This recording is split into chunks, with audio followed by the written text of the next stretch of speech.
November 17, 1961న ఒక young American man కనిపించకుండా మాయమైపోయాడు. అతను కనిపించకుండా మాయమైపోయిన ప్రాంతం అప్పట్లో డచ్ న్యూ గినియాగా పిలువబడుతుంది. అండ్ అతని గురించి చాలా ఇన్వెస్టిగేషన్ చేశారు. ఎంతో మంది అథారిటీస్ తలలు పట్టుకుని మరి అతని గురించి వెతికారు. బట్ ఫైనల్గా అతను నీటి లోపల మునిగిపోయి చనిపోయాడనైతే డిసైడ్ అయ్యారు. అతన్ని చనిపోవడానికి ముందు చూసిన వాళ్ళు కూడా నీటి లోపలే మునిగిపోయి చనిపోయి ఉండొచ్చు అన్నారు. అతను ఆరాఫూరా సీకి దగ్గరలో ఉన్న అగస్ అనే ఒక ప్రాంతానికి దగ్గరలో నీటి లోపల మునిగిపోయినట్టుగా తెలియజేస్తూ వచ్చారు. కానీ ఆశ్చర్యకరమైన విషయం ఏంటంటే అతని యొక్క అవశేషాలు మాత్రం ఇప్పటి వరకు దొరకలేదు. చాలా మిస్టీరియస్గా అనిపిస్తూ ఉంది కదా. నిజమే, చాలా మిస్టరీ ఉంది ఇతని కథలో. అండ్ అది మాత్రమే కాదు, ఇంకా కొన్ని క్రూషియల్ డీటెయిల్స్ కూడా మిస్ అవుతూ వచ్చాయి. అవి కూడా ఆ తర్వాత ప్రపంచాన్ని చాలా ఆశ్చర్యపరిచాయి. ఇంతకీ ఇదంతా ఎవరి గురించి అంటే మైకేల్ క్లార్క్ రాక్ఫెల్లర్ గురించి. అతన్ని మైకేల్ సి రాక్ఫెల్లర్ అని కూడా పిలుస్తూ ఉంటారు. అతను ఇంకెవరో కాదు, అమెరికా యొక్క ఫ్యూచర్ వైస్ ప్రెసిడెంట్ కొడుకు. అంతేకాకుండా భూమి మీద నివసించిన అత్యంత రిచెస్ట్ పీపుల్లో ఒకరి యొక్క మనవడు కూడా. సో అతని యొక్క మిస్టరీ ఆబ్వియస్లీ ప్రపంచవ్యాప్తంగా సెన్సేషన్ క్రియేట్ చేస్తుంది కదా. అందుకని అతని గురించి చాలా ఎక్కువగా వెతికారు. కానీ ఫైనల్గా మైకేల్ రాక్ఫెల్లర్ ఎక్కడా కనబడకపోయేసరికి, అతనికి సంబంధించిన ఆధారాలు కూడా ఏవి దొరకపోయేసరికి అతను నీటి లోపల మునిగిపోయి ఉండొచ్చని తెలియజేశారు. కానీ ఇంకొక రిపోర్టు మాత్రం అతను 1961లో నీటి లోపల మునిగిపోయాడు అని తెలియజేయట్లేదు. అతను అదే టైంలో క్యానిబల్స్ చేత చంపి తినబడ్డాడు అని తెలియజేస్తూ వచ్చారు. సో ఇలాగ చాలా రకాల మిస్టరీస్ అయితే ఉన్నాయి అతని యొక్క జీవితం చుట్టూ. అలాగే ఒక తెగ వాళ్ళు కూడా ఇన్వాల్వ్ అయి ఉన్నారు అతని మరణం చుట్టూ. అండ్ వాళ్ళు కూడా ఈ ప్రపంచంలోని అత్యంత వెలివేయబడిన తెగల్లో ఒకరు. అంటే వాడు ప్రపంచానికి చాలా దూరంగా ఉంటూ ఉంటారు. వాళ్ళు కూడా ఇందులో ఇన్వాల్వ్ అయి ఉన్నారు. వాళ్ళకి దీనికి ఉన్న సంబంధం ఏంటి, గవర్నమెంట్ ఇక్కడ ఏమైనా కవరప్ చేస్తోందా, దశాబ్దాలుగా మన దగ్గర కొన్ని నిజాన్ని దాస్తూ వస్తోందా, అసలు ఏం జరిగింది అనేది కొంచెం డీటెయిల్గా తెలుసుకుందాం. సో ఇంకెందుకు late, let's get into the video. ఖచ్చితంగా చివరి దాకా చూడండి, ఎందుకంటే లాస్ట్లో ఒక అద్భుతమైన ట్విస్ట్ కూడా వస్తుంది ఈ ఇన్సిడెంట్లో. పుట్టినప్పటి నుంచి కూడా మైకేల్కి కష్టం అంటే అసలు ఏమాత్రం తెలియదు. ఎందుకంటే న్యూయార్క్లోని చాలా లగ్జరియస్ ప్రాంతంలో పెరిగాడు. చిన్నప్పటి నుంచి కూడా తన చుట్టూ గొప్ప గొప్ప మనుషులు ఉంటూ ఉండేవారు. తనకి ఏం కావాలన్నా కూడా నిమిషాల్లో వచ్చేసేది. తన చుట్టూ ఎంతోమంది పొలిటీషియన్స్, ఫిల్మ్ ఇండస్ట్రీకి చెందిన వాళ్ళు, వీళ్ళంతా కూడా తిరుగుతూ ఉండేవారు. అలా హ్యాపీగా సాగిపోతుంది తన జీవితం. 1960లో హార్వర్డ్ యూనివర్సిటీ నుంచి తన యొక్క గ్రాడ్యుయేషన్ కూడా పూర్తి చేసుకున్నాడు. అయితే తనేమి చెడు వ్యసనాలకు బానిస అయిపోలేదు, రాంగ్ రూట్లోకి వెళ్ళిపోలేదు. అంటే బాగా డబ్బున్న అబ్బాయిలకి బ్యాడ్ హ్యాబిట్స్ ఉంటాయని, వాళ్ళు స్పాయిల్ అయిపోతారని ఒక రూమర్ ఉండేది అప్పట్లో. కానీ తను మాత్రం అలా కాదు. చాలా అంటే చాలా మంచి పేరు తెచ్చుకున్నాడు. అండ్ తన థాట్స్ కూడా చాలా మందిని ఇంప్రెస్ చేసేవి. ప్రపంచంలోని పెద్ద పెద్ద శాస్త్రవేత్తలు కూడా అతని ఆలోచనలతో చాలా ఇంప్రెస్ అయ్యేవారు. పెద్ద పెద్ద బిజినెస్ మ్యాన్స్ కూడా అతని ఐడియాలజీస్ని యాక్సెప్ట్ చేసేవారు. అయితే రాక్ఫెల్లర్కి ఏంటంటే తన ఫాదర్, తన గ్రాండ్ ఫాదర్ వీళ్ళ యొక్క లెగసీని కంటిన్యూ చేయాలని ఉండేది. అయితే బిజినెస్లోకి ఎంటర్ అవ్వడానికి ముందు తన యొక్క ఫాదర్ ఎంపైర్ని, తన గ్రాండ్ ఫాదర్ ఎంపైర్ని రూల్ చేయడానికి ముందు ఒక అడ్వెంచర్ చేయాలనేది మైకేల్ యొక్క కోరిక. అయితే ఇది డైరెక్ట్గా మైకేల్కి వచ్చింది కాదు. బేసిక్గా రాక్ఫెల్లర్స్ అందరికీ కూడా ఇలాంటి ఒక కోరిక ఉంటుంది. అంటే వాళ్ళు ఎప్పటి నుంచో ఫైన్ ఆర్ట్స్ అంటే చాలా ఎక్కువగా ఇష్టపడుతూ ఉంటారు. మైకేల్ యొక్క గ్రాండ్ మదర్ కూడా ఫేమస్ మ్యూజియం ఆఫ్ మోడర్న్ ఆర్ట్స్ని స్టార్ట్ చేసింది న్యూయార్క్లో. అంతేకాదు తన ఫాదర్ అయిన నెల్సన్ రాక్ఫెల్లర్ కూడా పర్టికులర్గా కొన్ని రకాల ఆర్ట్స్ని బాగా ఇష్టపడతాడు. అంటే ప్రిమిటివ్ ఆర్ట్స్ అంటారు వాటిని. కొన్ని తెగల వాళ్ళ చేత చెక్కబడిన నాన్ వెస్టర్న్ ఆర్ట్ వర్క్ అది. అయితే 1954 వరకు కూడా అతను చాలా పెద్ద మొత్తంలోనే అటువంటి ఆర్ట్స్ అన్నింటినీ కూడా కలెక్ట్ చేశాడు. అండ్ వాటన్నిటిని కూడా ఒక దగ్గర షోకేస్ చేశాడు కూడా. అలా తన ఫ్యామిలీ మొత్తానికి ఉన్న ఆర్ట్ వర్క్ మీద ఉన్న ఇష్టం మైకేల్ సి రాక్ఫెల్లర్ని కూడా అదే వైపుగా నడిపించింది. ఇన్ఫ్యాక్ట్ ఏ తండ్రి అయినా సరే తన కొడుకు తనకి ఇష్టమైన వాటిని, అంతేకాకుండా చాలా అద్భుతమైన వాటిని తీసుకొస్తాను అంటే వద్దనరు కదా. సో ప్రపంచం మొత్తం ఆశ్చర్యపోయేంత అద్భుతమైన కలెక్షన్ని తీసుకొస్తానని మైకేల్ సి రాక్ఫెల్లర్ అన్నాడు. సో దానికి తన ఫాదర్ కూడా అంగీకరించాడు. ఫైనల్గా 1961లో మైకేల్ రాక్ఫెల్లర్ ఆర్ట్ గ్యాదరింగ్ ఎక్స్పెడిషన్లో భాగంగా డచ్ న్యూ గినియా అనే ఒక ప్రాంతానికి అయితే చేరుకున్నాడు. అక్కడ ఆస్మాట్ అనే ఒక ఎథనిక్ గ్రూప్ ప్రజలు నివసిస్తూ ఉన్నారు. వాళ్ళకి వెస్టర్న్ వరల్డ్తో అసలు ఏమాత్రం సంబంధం లేదు. ఇతను ఆ ప్రాంతాన్ని విజిట్ చేసినప్పుడు టైం మిషన్ ఎక్కి స్టోన్ ఏజ్కి ఏమైనా వెళ్ళానా అనిపించింది. ఎందుకంటే అక్కడ టెక్స్టైల్స్ లేవు, మెటల్స్ లేవు, అసలు బయట ప్రపంచంలో ఉన్నవేవి కూడా ఆ ప్రాంతంలో లేవు. ఈవెన్ వాళ్ళ దగ్గర వీల్ కూడా లేదు. కానీ అక్కడ వాళ్ళ దగ్గర ఒక అద్భుతమైన టెక్నాలజీ ఉంది. అదే masters of arts and crafts. అంటే వాళ్ళు ఆ క్రాఫ్ట్స్ని చాలా అద్భుతంగా చెక్కగలుగుతూ ఉంటారు. అది కూడా మ్యాట్ వుడ్ కార్వింగ్స్. అవి వాళ్ళు తప్ప ఇంకెవ్వరూ అంత అద్భుతంగా చేయలేరు అన్నట్టుగా ఉంటాయి. సో వాళ్ళ దగ్గర ఉంటే తప్ప వాటిని మనం కలెక్ట్ చేసుకొని వేరే ప్రాంతాలకు తీసుకొని వెళ్ళలేము. అయితే ఈ మాటలు విని వాళ్ళు చాలా అద్భుతమైన క్రాఫ్ట్స్ మ్యాన్, వాళ్ళకి ప్రపంచంతో అసలు ఏమాత్రం సంబంధం లేకపోయినప్పటికీ కూడా వాళ్ళు ఎంతో మంచి కళాకారులు, చాలా మంచి వ్యక్తులు అని కూడా మనం అనుకోవడానికి అయితే లేదు. వాళ్ళు చాలా రకాల యుద్ధాలను కూడా చేశారు. అంతకుముందు వేరు వేరు రకాల గొడవలు జరిగాయి. దాని కారణంగా ఎంతోమంది చనిపోయారు, ఒకరినొకరు చంపుకున్నారు. అండ్ అక్కడ రిచువల్స్లో క్యానబలిజం కూడా ఒక భాగం. హెడ్ హంటింగ్ ఎక్కువగా జరుగుతూ ఉంటుంది, మోనోపోలీ ఎక్కువగా ఉంటుంది. సో వాళ్ళలో వాళ్ళు యుద్ధాలు అయితే చేసుకుంటారు, బట్ బయట ప్రపంచానికి అయితే అసలు ఏమాత్రం సంబంధం లేదు. బట్ మైకేల్ ఆ ప్రాంతానికి వెళ్ళినప్పుడు అతనికి ఆ ప్రాంతం చాలా కొత్తగా అనిపించింది. ఎందుకంటే చిన్నప్పటి నుంచి సిల్వర్ స్పూన్లో పుట్టి స్కై స్క్రాపర్స్ మధ్యలో పెరిగిన వ్యక్తి కదా. సో అందువల్ల చాలా డిఫరెంట్గా డిఫికల్ట్గా కూడా అనిపించింది. కానీ అతను మాత్రం ఆ పరిస్థితులకి అలవాటు పడి ఉండాలని డిసైడ్ అయ్యే వెళ్ళాడు కాబట్టి తన యొక్క పర్పస్ నెరవేరేంత వరకు అక్కడ నుంచి తిరిగి రాకూడదని డిసైడ్ అయ్యాడు. ఇన్ఫ్యాక్ట్ తన యొక్క డైరీ తర్వాత దొరికింది. ఆ డైరీలో ఒక విషయాన్ని అతను మెన్షన్ చేశాడు. అదేంటి అంటే, ఒక కొత్త ప్రపంచంలోకి అడుగుపెట్టినట్టు అనిపిస్తోంది నాకు. ఇప్పటి వరకు నేను ఎప్పుడూ చూడని మనుషులు వీళ్ళ జీవన విధానం చాలా ఆశ్చర్యాన్ని కలిగిస్తోందని రాసుకున్నాడు. తర్వాత 6 నెలల పాటు అతను అక్కడే బతికాడు. ఆస్మాట్ ప్రజల మధ్య బతికాడు. వాళ్ళ జీవితం గురించి తెలుసుకున్నాడు, వాళ్ళ ఆర్ట్ వర్క్స్ గురించి తెలుసుకున్నాడు. అండ్ కొన్ని ఆర్ట్స్ని తన యొక్క ఫాదర్ మ్యూజియంకి కూడా పంపించాడు. ఇన్ఫ్యాక్ట్ ఇప్పటికీ కూడా ఆ కలెక్షన్ని మనం అతని యొక్క మ్యూజియంలో చూడొచ్చు, న్యూయార్క్లో ఉన్నది. అయితే అతను చాలా వాటిని కలెక్ట్ చేసి వాళ్ళతో పాటుగా 6 నెలల పాటు బ్రతికిన తర్వాత మిగిలిపోయిన కొన్ని ఆర్ట్ వర్క్స్ని తీసుకొని బయలుదేరుతున్నాడు. మనకు ఆల్రెడీ తెలిసిందే ఈ కథకి హ్యాపీ ఎండింగ్ అనేది లేదు అని. అది ఇక్కడ నుంచి స్టార్ట్ అవుతోంది, ఆ సాడ్ ఎండింగ్ అనేది. మైకేల్ తన ఆంథ్రోపాలజిస్ట్ అయిన రీనీ వ్యాసింగ్తో కలిసి, అలాగే 2 లోకల్ గైడ్స్తో కలిసి ప్రయాణిస్తున్నాడు. అయితే తీరానికి 3 మైళ్ళ దూరం వరకు వచ్చేశారు. అంతవరకు బాగానే ఉన్న వాళ్ళ ప్రయాణం సడన్గా చేంజ్ అయిపోయింది. తీరానికి 3 మైళ్ళ దూరంలో ఉన్నప్పుడు ఒక భారీ అల వచ్చి ఆ పడవని తాకింది. వాళ్ళ దగ్గర లైఫ్ జాకెట్స్ వంటివి కూడా ఏమీ లేదు, వాళ్ళని కాపాడడానికి ఎటువంటి ఎక్విప్మెంట్స్ లేవు. అందుకని గైడ్స్ ఆ పడవలోంచి కిందకి దూకి ఒడ్డుకి ఈదుకుంటూ వెళ్ళి మీకోసం హెల్ప్కి ఎవరినైనా తీసుకొస్తాం, వేరే బోట్ని తీసుకొస్తామని వెళ్ళారు. వీళ్ళిద్దరు కూడా ఆ పడవ మీదే అలాగే ఉన్నారు. మొదట్లో వాళ్ళ తీరానికి కేవలం 3 మైళ్ళ దూరంలోనే ఉన్నప్పటికీ కూడా ఆ తర్వాత అలల కారణంగా మెల్లిమెల్లిగా ఆ పడవ తీరం నుంచి కొంచెం దూరంగా వెళ్ళిపోవడం మొదలుపెట్టింది. వాళ్ళు వెళ్ళి 24 గంటలైన తర్వాత వాళ్ళు తిరిగి వచ్చే అవకాశాలు ఏమీ కనబడట్లేదన్న ఉద్దేశంతో, వాళ్ళు తిరిగి రారన్న నమ్మకంతో మైకేల్ యొక్క పేషెన్స్ కంప్లీట్గా పోయి వాళ్ళు మనల్ని వదిలేశారు అని అనుకొని తన బట్టలన్నీ కూడా విప్పేసి అక్కడ నుంచి వీధుకుంటూ వెళ్ళిపోవడానికి డిసైడ్ అయ్యాడు.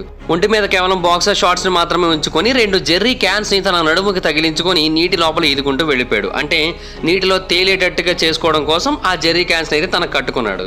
అయితే ఇక్కడే అసలు క్వశ్చన్ రైజ్ అయింది హిస్టోరియన్స్కి కానీ రీసెర్చర్లకు కానీ వీళ్ళందరికీ కూడా, ఆ తర్వాత ఏం జరిగింది అని. అయితే అదృష్టవశాత్తు వ్యాసింగ్ ఆ షిప్లోనే ఉండిపోయాడు. సరే మునిగిపోతే మునిగిపోయాం, చనిపోతే చనిపోయాం, ఇక్కడే ఉండిపోదాం అనుకున్నాడు. అతని యొక్క వెయిటింగ్ ఫలించింది. అంటే ఎవరైతే గైడ్స్ ఒడ్డుకు వెళ్ళారో వాళ్ళు ఒక రెస్క్యూ బోట్ని తీసుకొని వచ్చారు కొన్ని గంటల తర్వాత. ఆ కొన్ని గంటలు వెయిట్ చేసి ఉంటే మైకేల్ కూడా వాళ్ళతో పాటుగా షిప్లో వెళ్ళిపోయేవాడు. ఈ మిస్టరీ అసలు పుట్టేదే కాదు. కానీ అతను వెయిట్ చేయలేదు. వీళ్ళకి ఏమైంది, ఈ గైడ్స్కి, వాళ్ళు వెళుతున్న దారిలో చాలా చోట్ల మట్టి ఉంది అండ్ మ్యాంగ్రోవ్స్ ఉన్నాయి. మస్కిటోస్ కూడా చాలా దారుణంగా ఉంటాయి ఆ ప్రాంతంలో. అవి చాలా ప్రమాదకరమైనవి కూడా. సో వాటన్నిటిని తప్పించుకొని వాళ్ళు ప్రజల దగ్గరికి చేరుకొని ఒక రెస్క్యూ బోట్ని తీసుకురావడానికి టైం పట్టింది. దాని వలన 24 గంటల కంటే ఎక్కువ టైం పట్టింది. కానీ ఆ 24 గంటల తర్వాత మైకేల్కి ఓపిక నశించిపోయి అతను నీటి లోపల దూకేసి ఈదుకుంటూ వెళ్ళిపోయాడు. అయితే ఒడ్డుకు చేరుకున్నాడా లేదా అని తెలియదు, ఎందుకంటే ఆ తర్వాత అతను ఏమైపోయాడు అనేది ఇప్పటికీ ఒక ప్రశ్నగానే మిగిలిపోయింది కాబట్టి. అయితే అతను కనిపించకుండా మాయమైపోయిన తర్వాత విషయం యుఎస్లోని రాక్ఫెల్లర్స్ ఫ్యామిలీస్కి తెలిసింది. వాళ్ళు ఇమీడియట్గా అక్కడ నుంచి బయలుదేరారు. వాళ్ళ యొక్క పొలిటికల్, ఫైనాన్షియల్ ప్రాబ్లమ్స్ అన్నింటినీ కూడా పక్కన పెట్టేసి మైకేల్ రాక్ఫెల్లర్ కోసం వెతకడం మొదలుపెట్టారు. ఆ టైంలో లార్జెస్ట్ మ్యాన్ హంట్స్లో అది కూడా ఒకటని చెప్పాలి. సుమారుగా కొన్ని వేల మంది ప్రజలు, కొన్ని వందల షిప్పులు, హెలికాప్టర్లు, స్పాటర్ ప్లేన్స్ ఇవన్నీ కూడా మైకేల్ కోసం వెతికాయి. మైకేల్ యొక్క father, twin sister Dutch New Guinea వరకు వెళ్ళి పర్సనల్గా ప్రాంతం మొత్తాన్ని కూడా వెతికించారు. ఎంత కష్టపడినప్పటికీ కూడా వాళ్ళ ఎఫర్ట్స్ ఏవి ఫలించలేదు. మైకేల్ యొక్క ఆచూకీ ఒక్కటి కూడా దొరకలేదు. 10 రోజుల పాటు అలా వెతికిన తర్వాత రాక్ఫెల్లర్ ఫ్యామిలీ ఫైనల్గా వాళ్ళ యొక్క ఇంటికి అయితే రిటర్న్ అయిపోయింది. అండ్ ఆ తర్వాత మ్యాన్ హంట్ని కూడా ఇంకొక 2 వారాలకి అఫీషియల్గా ఆపేశారు. మైకేల్ నీటి లోపల మునిగిపోయడం ద్వారా చనిపోయాడని తెలియజేశారు. అండ్ దీన్ని అఫీషియల్గా డిక్లేర్ చేసింది అయితే మాత్రం 1964లోనే. అప్పటికి వాళ్ళ ఆస్తి విలువ $6,60,000. అంటే ఇప్పటి కరెన్సీలో చూసుకుంటే $7 మిలియన్ అని చెప్పాలి. అది అప్పట్లో చాలా పెద్ద అమౌంట్. అయితే అతని యొక్క డిసపియరెన్స్ తర్వాత చాలా రకాల డౌట్స్ అయితే వచ్చాయి. అంటే అఫీషియల్ వెర్షన్ అయితే అతను నీటిలో మునిగిపోయాడని చెబుతున్నారు, కానీ అఫీషియల్ వెర్షన్ నిజం కాకపోయి ఉండొచ్చు అని చాలామంది నమ్ముతున్నారు. అంటే ఆ పడవ ఎక్కడైతే ఆగిపోయిందో అక్కడ నుంచి తీరానికి 10 నుంచి 14 మైళ్ళ దూరం ఉంటుంది. అంటే అది అలా కొట్టుకుంటూ వెనక్కి వెళ్ళిపోయింది కదా. సో గ్యాప్ బాగా పెరిగింది. మేబీ 10 నుంచి 14 మైళ్ళ దూరం వరకు ఉండొచ్చు ఆ తీరానికి. అయితే 14 మైళ్ళ దూరాన్ని నార్మల్గా ఓపెన్ వాటర్స్లో ఈదడం అంటే చాలా కష్టమే, కానీ ఇంపాసిబుల్ అయితే కాదు కదా. అండ్ మైకేల్ని కూడా మనం తక్కువ అంచనా వేయడానికి లేదు. అతను బాగా డబ్బున్న ఫ్యామిలీలో పుట్టినప్పటికీ కూడా అతను చాలా అంటే చాలా టఫ్ పర్సన్. అతను ఒక రెజ్లర్, ఫార్మర్ సోల్జర్. అంతేకాదు అతనికి స్విమ్మింగ్ కూడా చాలా అంటే చాలా అద్భుతంగా వచ్చు. చాలా స్ట్రాంగ్ స్విమ్మర్ అతను. అలాంటి ఒక పర్సన్ తన ఒంటికి జెర్రీ క్యాన్స్ని కూడా తగిలించుకొని ఉన్నాడు. సో 14 మైళ్ళు ఈదడం అనేది అంత కష్టమైన టాస్క్ ఏం కాదు. అండ్ ఇంకొకటి ఏమంటే ఆ టైంకి అతను తన జీవితం కోసం పోరాడుతున్నాడు. బేసిక్గా ఎవరైనా సరే ఇంకా జీవితంలో ఓడిపోతున్నాం, చనిపోతున్నాం అనే సిచ్యువేషన్ వచ్చినప్పుడు పోరాడతారు. చాలా అద్భుతంగా పోరాడతారు. అది మనకి చాలాసార్లు చాలా మంది విషయంలో ఎక్స్పీరియన్స్ అయింది, మనకు తెలుసు కూడా. సో ఆ టైంలో డెఫినెట్గా అతను తీరాన్ని చేరుకునే అవకాశాలే చాలా ఎక్కువగా కనబడుతున్నాయి. బట్ ఎంత వెతికినప్పటికీ కూడా అతని బాడీ దొరకపోవడం చాలా ఆశ్చర్యాన్ని కలిగించింది. ఈవెన్ అతను నీటిలో మునిగిపోయి చనిపోయాడు అనుకున్నా కూడా ఆ జెర్రీ క్యాన్స్ కారణంగా అయినా సరే అతను నీటి మీద తేలాల్సి ఉంటుంది. అలా కూడా జరగలేదు. మేబీ లోకల్ వైల్డ్ లైఫ్ కారణంగా అతను చనిపోయి ఉండొచ్చని చెబుతుంటారు. అంటే ఆ ప్రాంతంలో hammer head sharks, salt water crocodiles ఎక్కువగా తిరుగుతూ ఉంటాయి. అయితే ఆ ప్రాంతంలో షార్క్ అటాక్స్ ఎక్కువగా జరుగుతున్నట్టుగా ఎక్కడా వినబడలేదు. సో అది చాలా మంది చేత కొట్టివేయబడింది. అండ్ ఆ ప్రాంతంలో ఉన్న క్రోకోడైల్స్ మేబీ అతన్ని చంపి తినేసి ఉండొచ్చు అనే ఒక పాయింట్ కూడా వినిపించింది. ఒకవేళ అలా చూసుకున్నా కూడా అతనికి సంబంధించిన కొన్ని బోన్స్ అయినా దొరకాలి కదా అనే మాట వినబడింది. మైకేల్ చనిపోయిన అఫీషియల్గా డిక్లేర్ చేసిన కొన్నేళ్ల తర్వాత చాలా మంది మైకేల్ ఏ ప్రాంతం నుంచి అయితే నీటి లోపల ఈదడం మొదలు పెట్టాడు అనుకుంటున్నారో అక్కడ నుంచి ఈదుకుంటూ ఒడ్డుకి చేరుకోవడానికి ట్రై చేశారు. అండ్ ఇన్ఫాక్ట్ వాళ్ళందరూ కూడా సక్సెస్ఫుల్గా ఒడ్డుకి చేరుకున్నారు కూడా. సో మైకేల్ కూడా సక్సెస్ఫుల్గా ఒడ్డుకి చేరుకొని ఉండొచ్చని చాలా మంది నమ్ముతున్నారు. అండ్ ఈ టైంలో ఇంకొక పాయింట్ అనేది బయటకు వచ్చింది. ఆ పాయింట్ని బయటికి తీసుకొచ్చిన పర్సన్ పేరు మిల్ట్ మ్యాక్లిన్. ఇతను ఒక అమెరికన్ జర్నలిస్ట్, రెనోవర్డ్ ఎడిటర్ కూడా. ఇతను అమెరికా యొక్క ఫేమస్ అడ్వెంచర్ మ్యాగజైన్ అయిన అర్గోసీలో పనిచేస్తూ ఉంటాడు. అక్టోబర్ 1968లో మ్యాక్లిన్ని ఒక ఆస్ట్రేలియన్ స్మగ్లర్ విజిట్ చేశాడు. అతని దగ్గర మైకేల్ రాక్ఫెల్లర్కి సంబంధించిన ఇన్ఫర్మేషన్ ఉంది అని తెలియజేశాడు. కొద్దిగా తెలుసు నాకు, కానీ ఇది నీకు ఉపయోగపడుతుంది అని తెలియజేశాడు. బేసిక్గా ఆ టైంలో మ్యాక్లిన్ యొక్క మైండ్ ఆ స్మగ్లర్ చెబుతున్న మాటలు నిజమే అని నమ్మింది. ఇన్ఫ్యాక్ట్ అతను చెబుతున్న దాన్ని ఎందుకు నిజమని నమ్మాడంటే అది 1968 ఇయర్, అంటే మైకేల్ కనిపించకుండా పోయిన 7 సంవత్సరాల తర్వాత ఈ విషయాన్ని అతను తెలియజేశాడు. సో డెఫినెట్గా ఇన్నేళ్ల పాటు అతని బాడీ దొరకలేదంటే అతను బ్రతికుండే అవకాశమే ఉంది అని అయితే చాలామంది నమ్మారు కదా. సో అందువలన ఇప్పుడు అతను కనబడ్డాడు అంటే అది నిజమై ఉండొచ్చని నమ్మాడు. ఇంతకీ ఆ స్మగ్లర్ చెప్పింది ఏంటంటే ఆ న్యూగినియా యొక్క తీరానికి దగ్గరలోని ఒక రిమోట్ హైలాండ్లో తను బ్రతికొండగానే చూశాను, కొంతమంది తెగల వాళ్ళతో కలిసి ఉండడాన్ని చూశాను. నేను అతను చూసి సుమారుగా 10 వారాలు అవుతుందని అతను తెలియజేశాడు. నేను నా సొంత కళ్ళతో చూశానని గుచ్చి మరీ చెప్పాడు. సో మిల్ట్ మ్యాక్లిన్ ఒక ఎక్స్ మిలిటరీ మ్యాన్, ఎక్స్ప్లోరర్. అంతేకాకుండా అతనికి ఇలాంటి న్యూస్ని ఛేదించడం అంటే చాలా ఇష్టం. పైగా అతను బాగా పేరు పొందిన జర్నలిస్ట్ కూడా కాబట్టి అతను చెప్పిన ఇన్ఫర్మేషన్ని బట్టి ఏదైనా రీసెర్చ్ చేసినట్టయితే తన కొత్త విషయం తెలిసి తనకు చాలా పేరు వస్తుందని నమ్మాడు. అందుకే అప్పటి వరకు తనకున్న పనులన్నీ కూడా పక్కన పెట్టేసి న్యూ గునియా ప్రాంతానికి చేరుకున్నాడు. అయితే అతని యొక్క ప్రయాణం వేస్ట్ అయిపోయింది. ఎందుకంటే ఆ స్మగ్లర్ ఏ ప్రాంతాన్ని అయితే చెప్పాడో ఆ ప్రాంతం కంప్లీట్గా వెలివేయబడింది. అక్కడ అసలు మనుషులు ఉన్నట్టుగా కూడా ఏమాత్రం కనిపించలేదు. కానీ మ్యాక్లిన్ ఇమీడియట్గా అక్కడ నుంచి తిరిగి వచ్చేయలేదు. ఎందుకంటే 9,000 మైళ్ళు ప్రయాణించి అక్కడికి చేరుకున్నాడు కాబట్టి ఇంకొంచెం వెతికితే బెటర్ అనుకున్నాడు. సో చాలా ప్రాంతాలను వెతికాడు. అలా వెతుకుతున్న టైంలో ఆ పాపా న్యూ గునియా ప్రాంతానికి చెందిన వాళ్ళందరినీ కూడా అడుగుతున్న టైంలో మైకేల్కి ఒక విషయం అయితే అర్థమైంది. అదేంటంటే అక్కడ ప్రజలందరూ కూడా మైకేల్ నీటి లోపల మునిగిపోయి చనిపోలేదని చెబుతున్నారు. కాకపోతే అతన్ని కొంతమంది పట్టుకొని చంపేశారని తెలియజేస్తూ వచ్చారు వాళ్ళందరూ కూడా. సో అందుకనే అతను ఆ ప్రాంతంలో మరింత రీసెర్చ్ అయితే చేశాడు. అప్పుడు అతనికి తెలిసిన ఇంకొక విషయం అతన్ని చాలా ఆశ్చర్యానికి గురి చేసింది, చాలా షాక్కి గురయ్యేలా చేసింది. 1957 సంవత్సరంలో, అంటే మైకేల్ ఆ ప్రాంతానికి చేరుకోవడానికి 4 ఏళ్ల ముందు ఆ ప్రాంతంలో ఒక యుద్ధం జరిగింది. ఆ యుద్ధం జరిగింది 2 ఆస్మాట్ విలేజెస్కి చెందిన ప్రజల మధ్య. అంటే వాళ్ళకు ఒక విషయంలో గొడవ అయింది. ఆ గొడవ పెద్దదైపోయి పెద్ద యుద్ధంగా మారిపోయి దాని కారణంగా 100 మందికి పైగా చనిపోయారు. అది కూడా ఒక్క రోజులోనే చనిపోయారు. అయితే ఈ విషయం గురించి అక్కడ దగ్గరలో ఉన్న డచ్ కాలనిస్టులకు తెలిసింది. వాళ్ళు ఆ ప్రాంతానికి చేరుకుని అక్కడ ఉన్న వాళ్ళందరినీ కూడా ఆపాలని అయితే డిసైడ్ అయ్యారు. అండ్ అలా చంపుకుంటూ పోతే వాళ్ళలో ఒకరు కూడా మిగలరు అనే ఉద్దేశంతోనే వాళ్ళు ఆ ప్రాంతానికి అయితే ఆర్మడ్ ప్యాట్రోల్ పంపించారు. అయితే ప్రాబ్లం ఏమైందంటే ఆ ఆర్మడ్ ప్యాట్రోల్ వాళ్ళు అక్కడ సెటిల్మెంట్స్ చేస్తున్న టైంలో మళ్ళీ గొడవలు జరిగాయి. దాని కారణంగా కొంతమంది డచ్ సోల్జర్స్ కూడా చనిపోయారు. అండ్ ఆ టైంలో డచ్ ప్రజలు గన్ ఫైర్ చేశారు. దాని కారణంగా ఆస్మాట్ ప్రజలు కూడా కొంతమంది చనిపోయారు. ఆస్మాట్ ప్రజల యొక్క కల్చర్ ఏంటి అంటే వాళ్ళలో వాళ్ళు ఎవరైనా సరే వేరొకరి చేత చంపబడినట్టయితే ఆ చంపబడిన వాళ్ళలో కూడా ఒకరిని చంపాల్సి ఉంటుంది. అంటే వీళ్ళలో 5గురు చనిపోయినట్టయితే వాళ్ళలో 5గురిని చంపాల్సి ఉంటుంది. ఇందులో 10 మంది చనిపోయినట్టయితే అందులో 10 మందిని చంపాల్సి ఉంటుంది. అయితే ఇది రివెంజ్ కాదు, ఇది వాళ్ళ యొక్క స్పిరిచువాలిటీ. అంటే ఇది వాళ్ళ యొక్క విశ్వాసాలలో ఒకటి. ఒకవేళ వీళ్ళలో 5గురు గనక చనిపోయినట్టయితే ఆ 5గురు ఆత్మలకి శాంతి చేకూరాలంటే అటువైపు ఇంకొక 5 ఆత్మలు వీటికి తోడుగా ఉండాల్సి ఉంటుందని వాళ్ళు నమ్ముతూ ఉంటారు. అందుకని చాలా రకాల గొడవలు అయితే జరిగాయి ఆ టైంలో. కొంతమంది డచ్ వాళ్ళ చేతి చంపబడ్డారు. సో అందుకని డచ్ వాళ్ళని చంపడానికి వీళ్ళు చాలా వరకు ప్రయత్నాలు చేశారు, కానీ వీళ్ళ వల్ల కాలేదు. ఎందుకంటే డచ్ వాళ్ళ దగ్గర చాలా హై లెవెల్ గన్స్ అయితే ఉన్నాయి, అవి టెక్నాలజికల్లీ అడ్వాన్స్డ్ కూడా. అందువల్ల వాళ్ళని ఏమీ చేయలేకపోయారు. కానీ వాళ్ళ దగ్గర ఒక పాయింట్ ఉంది. అదేంటంటే అవతల వాళ్ళు డచ్ వాళ్ళ కాదా అనేది వీళ్ళకి అనవసరం. అవతల వాళ్ళు వైట్ పీపుల్ అయితే చాలు వీళ్ళకి. అంటే తెల్లవాళ్ళు మమ్మల్ని చంపారు కాబట్టి ఒక తెల్లవాడిని కనుక చంపినట్టయితే మా రివెంజ్ తీరిపోతుంది అనే ఉద్దేశంలో వాళ్ళు ఉన్నట్టయితే, ఆ టైంలో మైకెల్ రాక్ఫెల్లర్ కనుక ఒడ్డుకు చేరుకున్నట్టయితే అతన్ని చూసిన వాళ్ళు, అంటే అతని చేతిలో ఎటువంటి ఆయుధాలు లేవు, నిరాయుధుడిగా ఉన్నాడు, హెల్ప్లెస్గా ఉన్నాడు. సో వాళ్ళ యొక్క అవెంజ్ని తీర్చుకోవడం కోసం అతన్ని చంపేశారు. ఆ తర్వాత అతన్ని తినేశారు కూడా. ఎందుకంటే ఆ ప్రాంతంలో మనుషులు తినడం అనేది చాలా కామన్గా జరిగేది. సో తనకు అసలు ఏమాత్రం సంబంధం లేని నేరాలకి, అసలు ఏం జరిగిందో తెలియని నేరాలకి మైకెల్ రాక్ఫెల్లర్ బలైపోయాడని అయితే మ్యాక్లిన్ నమ్మాడు. అతను ఆ తర్వాత ఏప్రిల్ 1969లో అమెరికాకి రిటర్న్ అయ్యాడు. అంటే 4 నెలల పాటు ఆ న్యూగినియా ప్రాంతంలో ఉండి రీసెర్చ్ చేసిన తర్వాత అతను రిటర్న్ అయ్యి మైకెల్ రాక్ఫెల్లర్ ఆ ప్రాంతంలో జరిగిన దాడి వల్ల చనిపోయాడు, అతన్ని చంపి తినేశారని మెన్షన్ చేశాడు. దీని గురించి అతను తన పుస్తకమైన the search for Michael Rockefeller అనే పుస్తకంలో చాలా క్లియర్గా మెన్షన్ చేశాడు.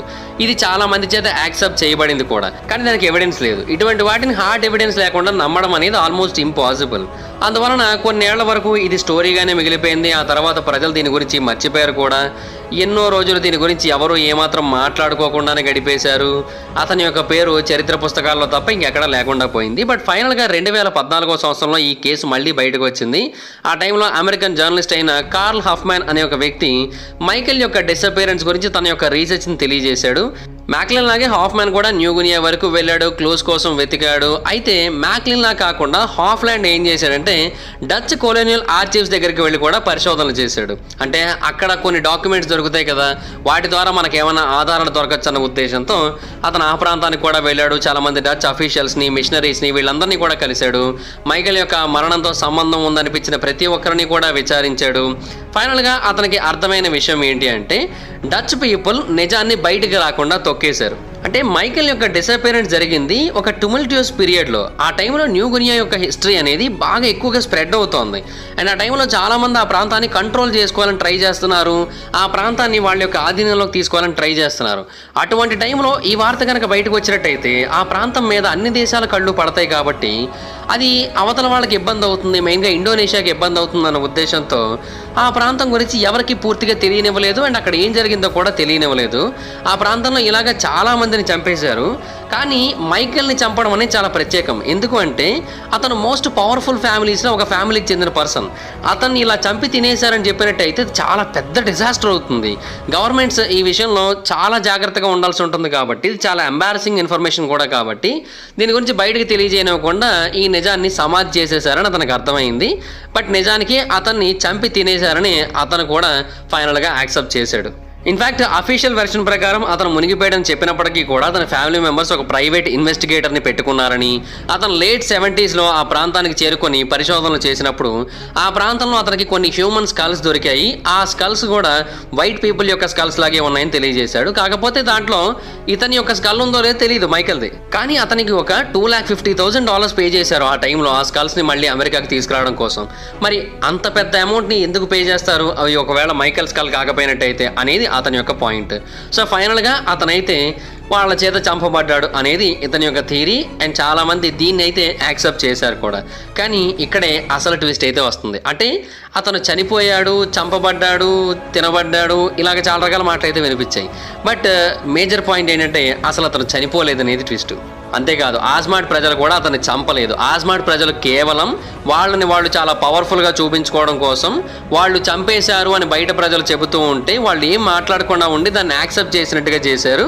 అందువలన వాళ్ళు చాలా పవర్ఫుల్, చాలా భయంకరమైన వాళ్ళు, చాలా క్రూరమైన వాళ్ళు అని అందరూ అనుకుంటారు. కాబట్టి వాళ్ళ దగ్గరికి రావడానికి కొంచెం భయపడతారు అనే పాయింట్ ఆఫ్ వ్యూలో వాళ్ళు ఆలోచించారు. బట్ నిజానికైతే వాళ్ళు ఏమి అంత క్రూరమైన వాళ్ళు ఏమీ కాదు. ఆ హత్యకి సంబంధించిన క్రెడిట్ని వాళ్ళు తీసేసుకున్నారు. బట్ నిజానికి అసలు అక్కడ హత్య జరగలేదు, అసలు అతను చనిపోలేదు అనేది మరొక థియరీ. మరి చనిపోకపోయినట్టయితే ఏమైనట్టు? మిల్ట్ మ్యాక్లిన్ న్యూ గినియా నుంచి రిటర్న్ అయ్యాడు కదా, అతను 1960s యొక్క చివరిలో రిటర్న్ అయ్యాడు. అండ్ ఆ ప్రాంతంలో అతను చాలా రకాల ఫుటేజ్ని అయితే రికార్డ్ చేశాడు. వాటన్నిటిని కూడా కొన్ని రీల్స్లో పెట్టి వాటన్నిటిని కూడా సేఫ్గా ఒక లాకర్లో పెట్టాడు. అయితే 2008 ఇయర్లో చార్ల్టన్ హెస్టన్ అనే ఒక వ్యక్తి ఉన్నాడు. అతను ఫ్రేజర్ హెస్టన్ యొక్క సన్. ఇతను మ్యాక్లిన్ యొక్క జర్నీ గురించి, ఆ ట్రిప్ గురించి ఒక డాక్యుమెంటరీ చేయాలని డిసైడ్ అయ్యాడు. అందుకోసం అతని యొక్క రీల్స్ అన్ని కూడా కలెక్ట్ చేద్దామని అనుకున్నాడు. ఎందుకంటే ఆ రీల్స్లో చాలా ఇన్ఫర్మేషన్ ఉంటుంది కదా, దాన్ని కూడా అందులో పొందుపరచొచ్చు అనుకున్నాడు. సో చాలా రకాల ఫుటేజెస్ అయితే ఉన్నాయి.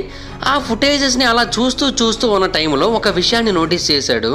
అది చాలా ఆశ్చర్యాన్ని కలిగించింది. అదేంటి అంటే, ఆ ఆస్మాడ్ ప్రజలు ఒకరోజు బోట్ రైడింగ్ చేస్తున్నారు. అది చూడడానికి ఏదో బోట్ రేసింగ్ లా కనబడుతోంది. వాళ్ళ మధ్యలో ఒక వైట్ మ్యాన్ కూడా ఉన్నాడు. నిజం, ఈ ఫోటోని చూసినట్టయితే మీకే అర్థమవుతుంది కదా, వాళ్ళ మధ్య ఒక వైట్ మ్యాన్ కూడా ఉన్నాడు. ఇతను ఇంకెవరో కాదు, మైకెలే అనేది అతని యొక్క పాయింట్. ఎందుకంటే మైకెల్ రాక్ఫెల్లర్ కూడా ఈ వయసుకు వచ్చే టైంకి అలాగే ఉంటాడు అనేది అతని యొక్క పాయింట్. అయితే ఆ విజువల్ అంత క్లియర్గా లేకపోవడం వల్ల అది మైకెల్ రాక్ఫెల్లరా కాదా అనేది ఎవరు కూడా పూర్తిగా చెప్పలేకపోతున్నారు ఎగ్జాక్ట్గా. బట్ అతనే అయి ఉండొచ్చు అనేది చాలామంది నమ్మారు. కాదని కొట్టిపడేసే వాళ్ళు కూడా ఉన్నారు. ఒకవేళ అతను నిజంగానే మైకెల్ రాక్ఫెల్లర్ కాకపోయినట్టయితే మరి ఆ తెగల వాళ్ళ మధ్యలో ఉన్న ఆ వైట్ పర్సన్ ఎవరింతకి? ఇన్ఫ్యాక్ట్ మైకెల్ రాక్ఫెల్లర్ తన యొక్క జర్నీని స్టార్ట్ చేసిన కొన్ని రోజులకి తన ఫాదర్ ఒక టీవీ ఇంటర్వ్యూ ఇవ్వడం జరిగింది. అందులో అతను ఏమని తెలియజేశారంటే, మైకెల్ అక్కడ చాలా హ్యాపీగా ఉన్నాడని తెలియజేశారు. సో ఈ ప్రపంచంలోని మోస్ట్ రిచెస్ట్ ఫ్యామిలీస్లో ఒక ఫ్యామిలీలో పుట్టిన ఒక వ్యక్తి ఒక తెగ వాళ్ళ యొక్క జీవన విధానాన్ని బాగా ఇష్టపడి వాళ్ళతో ఉంటేనే హ్యాపీగా ఉంటుంది, ఇదే అసలైన జీవితం అని అర్థం చేసుకొని వాళ్ళలో కలిసిపోయాడా? ఒకవేళ అదే కనుక జరిగినట్టయితే ఇప్పటికీ కూడా అతను బ్రతికే ఉన్నాడా? ఈ టైంకి అతని యొక్క వయసు 80s యొక్క మధ్యలో ఉంటుంది కాబట్టి ఈ టైంకి బ్రతికి ఉండడం కష్టం. ఎందుకంటే అడవుల మధ్యలో ఎటువంటి మోడర్న్ మెడికల్ కేర్కి యాక్సెస్ లేకుండా ఇన్నాళ్ళ పాటు బ్రతకడం అంటే కష్టం. కాకపోతే ఏంటంటే అక్కడ ఇంకా అద్భుతంగా ఉంటుంది కదా, ఎందుకంటే అక్కడంతా కంప్లీట్గా నేచరే కాబట్టి నేచర్లో ఉన్నప్పుడు ఇంకా ఎక్కువ హ్యాపీగా బతకచ్చు. సో చెప్పలేము, ఇప్పటికీ బ్రతికే ఉండొచ్చు కూడా అతను. సో ఇప్పటికీ కూడా అతని యొక్క డిసప్పియరెన్స్ అనేది ఒక అన్సాల్వ్డ్ మిస్టరీగానే మిగిలిపోయింది. అతను నీటి లోపల మునిగిపోయాడా, షార్క్ చేపల చేతి తినబడ్డా, లేదంటే మనుషుల చేతి తినబడ్డా, లేదంటే ఆ నేటివ్ ప్రజలతో కలిసిపోయిన లాస్ట్ మిలీనియర్గా మారిపోయాడా, అసలు ఏం జరిగిందనేది ఇప్పటికీ ఒక అంతు చెక్కని ప్రశ్నగానే మిగిలిపోయింది. So that's it guys, this is the video of the Michael Rockefeller. ఈ వీడియో కనుక మీకు నచ్చినట్లయితే లైక్ చేయండి, వీడియో షేర్ చేయండి. ఇప్పుడు కారణం మన ఛానల్ని సబ్స్క్రైబ్ చేసుకోకపోతే ఇప్పుడు సబ్స్క్రైబ్ చేసుకోండి. పక్కన బెల్ ఐకాన్ ఆల్లో పెట్టుకోండి, ఆ ఫర్దర్ మిస్ అవ్వకుండా చూడొచ్చు. చాలా మంది చూస్తారు కానీ సబ్స్క్రైబ్ చేసుకోండి. So please try to subscribe and click the bell icon also. నా ఇన్స్టాగ్రామ్ ఐడి జబర్దస్త్ మైదర్, మీ అక్కడ కూడా వచ్చినట్టు ఫాలో అవ్వచ్చు. Thank you so much guys, bye bye. Meet next video, bye bye.